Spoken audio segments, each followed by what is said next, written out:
విజయవాడ నడి బొడ్డున ఏదైతే ఒక లాకప్ డెత్ జరిగిందో, ఆ లాకప్ డెత్‌కి సంబంధించిన ఓవరాల్‌గా ఇప్పుడు హైకోర్టు కూడా చేరుకుంది. హైకోర్టు రేపు 29వ తారీఖు లోపల దాన్ని ప్రవేశపెట్టకపోతే పోలీసుల మీద కఠిన చర్యలు తీసుకుంటామని కూడా ఆదేశాలిచ్చింది.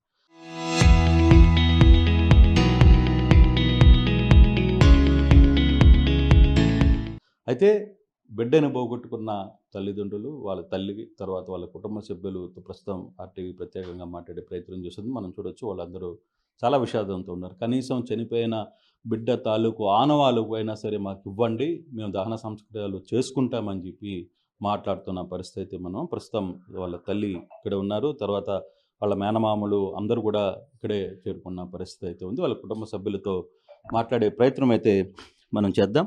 ప్రస్తుతం తల్లితో ముందుగా మాట్లాడే ప్రయత్నం అయితే చేద్దాం. అసలు ఏం జరిగింది? మీ అబ్బాయి సాయి సంబంధించి పోలీసులు ఎప్పుడు వచ్చారు? ఎక్కడి నుంచి తీసుకెళ్లారు? ఏ విధంగా జరిగింది? తర్వాత నువ్వు ఎన్నిసార్లు పోలీసుల దగ్గరికి వెళ్ళావు? ఏం జరిగింది? గత పోయిన నెల 9వ తారీఖున ఇద్దరు కానిస్టేబుల్స్ వచ్చారు మా ఇంటికి.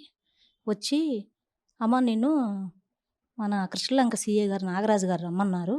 రామ్మా" అని చెప్పేసి నా చేతిలో ఫోన్ లాక్కుని వెళ్ళిపోయారు. నీ ఫోన్? నా ఫోన్ చేతిలో తీసుకుని వెళ్ళారు. వెళ్ళేటప్పటికి ఆయన రమ్మన్నాడు కదన్న ఇది తోటి నేను వెళ్ళా. వెళ్తే లోపలికి రమ్మని అన్నారు. వెళ్తే "మీ అబ్బాయి ఎక్కడా" అని అడిగాడు.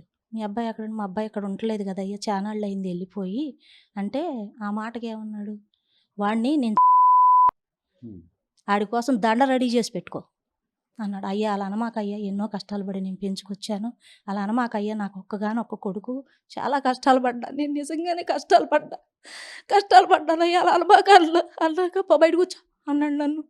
"ఓ బయట కూర్చో" అన్నాడు. సరేలే, ఎదురుగా ఉండి ఆయన కోపం ఎందులో తెప్పించడం, ఏమన్నా చెప్తాడేమోలే అని చెప్పేసి లోపలికి బయట కూర్చున్న తర్వాత 2 గంటల సేపు నన్ను ఇక ఎవరో పిలవపోయేటప్పటికి ఆ పక్కనోళ్ళు ఏం చేశారు, "మళ్ళీ పిలిస్తే నేను చెప్తాలేమో, నువ్వు ఇంటికి వెళ్ళిపో" అన్నారు వాళ్ళు పక్కనోళ్ళు.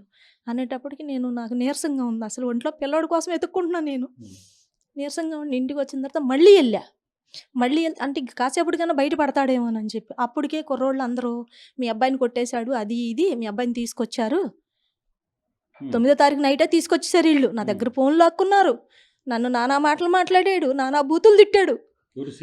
సీఏ నన్ను బూతులు తిట్టి, "పా ఎందుకు వస్తున్నావు నువ్వు, నీ చెప్పానుగా, మీ చెప్పానుగా నీకు, ఎందుకు వస్తున్నా, పో బయటికి పో" నన్ను అన్నాడయ్యా.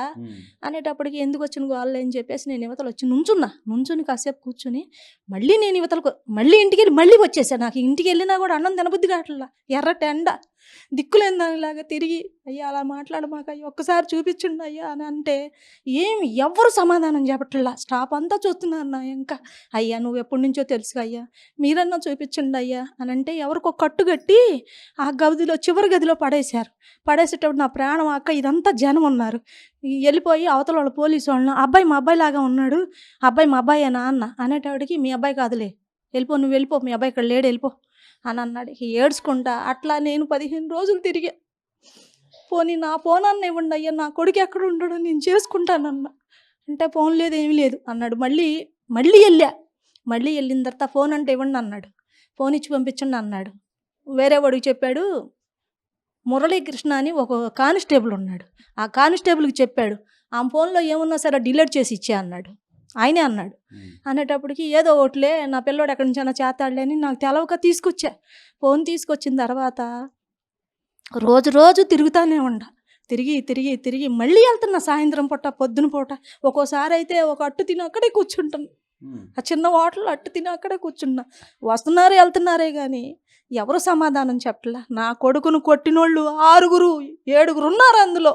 నా కొడుకును కొట్టి నన్ను పైకి వెళ్ళనీయకుండా కర్రలతో అడ్డం పెట్టి నన్ను చాలా చేశారు. నా బిడ్డను కొట్టి నాకు ఏం చేయాలో అర్థం కాక, పోనీ వీళ్ళు కొట్టిన దెబ్బలు తట్టుకోలేక మాకేమన్నా చెప్పాల్సి వస్తుందేమోనని చెప్పి వీళ్ళు దాచారేమో. ఒక్కొక్కళ్ళు ఏమంటున్నారు, ఇంటికి వచ్చేసాననుకో, ఇంటికి వచ్చిన తర్వాత "మీ అబ్బాయికి బాగా దెబ్బలు తగిలినాయంట, ట్రీట్మెంట్ ఇప్పిస్తున్నారంట, పలానా హోటల్ అంట" అంటే నాకేం తెలుసు అయ్యా పలానా హోటలు, వీళ్ళు హోటల్లో పెట్టరు పోలీసు వాళ్ళు అనుకుంటా ఉంటారు అయ్యా. ఆ పోలీసు వాళ్ళు హోటల్లో పెట్టరని చెప్పి నేను గవర్నమెంట్ హాస్పిటల్కి వెళ్ళాను అయ్యా.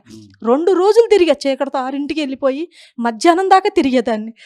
తిరిగితే మార్చురీ గది కనిపించింది. అక్కడికి వెళ్ళి నాకు ప్రాణం ఆగలేక ఎత్తుక్కున్న, ఒక అబ్బాయికి దెబ్బలు తగిలి గుండు చేయించి పైన ఉన్నాడమ్మా, వెళ్తే వెళ్ళు అన్నారు.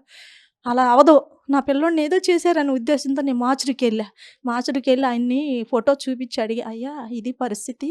ఇట్లా 15 రోజుల నాడు తీసుకొచ్చారు. నా ఫోన్ తీసుకొచ్చి నా పిల్లోడిని తీసుకొచ్చేసారయ్యా. ఇలా జరిగిందయ్యా. పిల్లోడేమన్నా ఉన్నాడా?" అన్నా. "లేదు లేదమ్మా, ఇక్కడేమీ లేడు. నువ్వు ఒకసారి బయట ఒకటి రాసుకునే వాళ్ళు ఉంటారు. పిల్లల్ని తీసుకొస్తే పోలీసు వాళ్ళకి సపరేట్‌గా ఉంటది. అక్కడికి వెళ్ళమన్నారు." ఆళ్ళు కూడా అబద్ధాలే చెప్పారయ్యా. నా పిల్లోడిని నాకు చెప్పి చేశాడు. నాకు చెప్పి నేను అంటే అసలు మీ బాబుని ఎప్పుడు తీసుకెళ్ళాడో మీకు ఏమైనా తెలుసా? నా దగ్గర ఫోన్ తీసుకున్నారయ్యా. పొద్దున పూట 11:30కి వచ్చారాళ్ళు. ఉమ్. ఆ రోజు శనివారం. 11:30కి వస్తే నేను పడుకున్నాను, కేకేశాడు. అప్పటికే బళ్ళు అక్కడ పెట్టేసి గబగబా రోడ్డు మీద వాళ్ళు చెప్పారు. గబగబా పరిగెత్తుకుంటూ వచ్చారంట లోపలికి. నాకేం తెలుసు ఇంట్లో ఉన్నదానికి. ఈ గబుకున్న ఏంటయ్యా అన్న అనేటప్పటికి, "నిన్ను కృష్ణలంక సీఏ నాగరాజు గారు రమ్మంటున్నారు రా" అని చెప్పి అన్నాడు. సరేనయ్యా అని చెప్పేసి నేను మాట్లాడుతానున్నా నా చేతిలో ఫోన్ లాక్కున్నారు. ఫోన్ లాక్కుని వాళ్ళు వచ్చేసారు. నేను మామూలుగా వెళ్ళిపోయా. "ఏంటయ్యా ఎందుకయ్యా రమ్మన్నారంట" అన్న. "నీ కొడుకు ఎక్కడా?" అన్నాడు. "నా కొడుకు ఇక్కడ ఉండట్లేదయ్యా" అన్న. "ఎక్కడున్నాడు?" "ఆడిని ఆడి మీద ఆశ వదులుకో, ఆడి దండ కొనుక్కో, తప్పుడు" అని అడిగాడు. "పో పో బయట కూర్చో" అని అడిగాడు. ఏం మాట్లాడలా నేను, ఇంకా సైలెంట్గా బయట కూర్చున్నాక వచ్చి మళ్ళీ అట్టా కూర్చుంటున్నా. నాకు ఇంటికి వెళ్తానికి నాకు ఇక్కడ ఉన్నాడని తెలిసిపోయింది. అందరు చెప్తున్నారు, పిల్లలు సెల్లో ఉన్నోళ్ళు అంటున్నారు. నాకేమో చెప్తున్నారు అంటున్నారు. నాకేం కళ్ళు కనిపించట్లా. వీళ్ళేమో అడ్డంగా కూర్చుంటున్నారు. మెట్టుల దగ్గర ఇద్దరున్నారయ్యా. పైకి వెళ్తుంటే కర్ర ఇలా పెట్టుకుని నన్ను వెళ్ళనివ్వకుండా, నా బిడ్డని చూపించకుండా, కనీసం నేను అడిగా, "అయ్యా మీరు కొడితే కొట్టారు, పోనీలే అయ్యా కొడితే కొట్టారు, నా పిల్లోడిని ఒకసారి చూడనే ఉండయ్యా, నాకు భయంగా ఉందా నాన్న, ఈ మాట నాకు భయంగా ఉందయ్యా, ఒక్కసారి చూడనే ఉండయ్యా, అక్కడ ఎక్కడున్నా వాడు ఫోన్ చేయకుండా ఉండడయ్యా, నాకు ఫోన్ చేస్తాడు, పోనీ ఆడి చేత ఫోన్ చేపించండి అయ్యా, ఆడు ఉండడం ధైర్యంగా ఉంటాను నేను" అన్న. చెప్పలా, అసలు ఏం మాట్లాడతల్లా. "వస్తాడులే అమ్మా, వెళ్ళిపో, వస్తాడులే అమ్మా, మేము చూపిస్తాంలే, నువ్వు వచ్చావు మేము చెప్తాంలే." రకానికి ఒకళ్ళు నాటకం ఆడారు. దాంట్లో 7 ఉన్నారు. నా కొడుకుని కొట్టి ఇష్టం వచ్చిన కాళ్ళు పీకేసి, గోళ్ళు పీకేసి, కట్లు కట్టి నానా బేభత్సం చేశారయ్యా. అవి బయటికి రాకుండా ఈ నాటకాలు ఆడుతున్నారు. నేను ఒక్కటే అడుగుతున్నా, నాకేం వద్దు, వాళ్ళ మీద గొడవలు వద్దు, నాకేం వద్దు, నా పిల్లోడిని నాకు ఒకసారి చూపించమనండి చాలు, నాకేం వద్దు. ఇప్పుడు నేను ఆడి కోసమే ఎదురు చూస్తున్నా. నాకు అసలు వద్దు, ఈ బతికే వద్దు, ఒక్కగాని ఒక పిల్లాడు.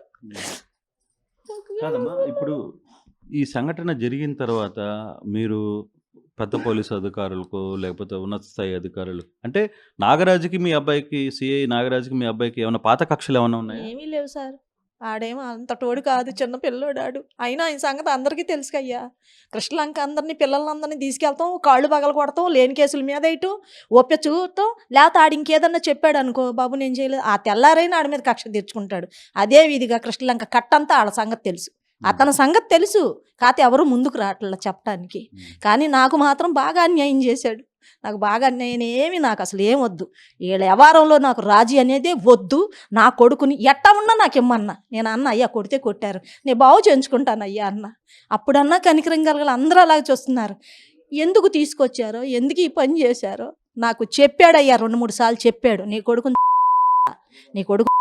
ముందు ఇక్కడి నుంచి నీ దిక్కుని చోటు చెప్పుకో నన్ను అడిగాడయ్యా. ఎంతమంది పోలీసులు మీ కొడుకుని చిత్రహింసలు గురి చేశారని నీకు ఏమైనా ఐడియా ఉందా?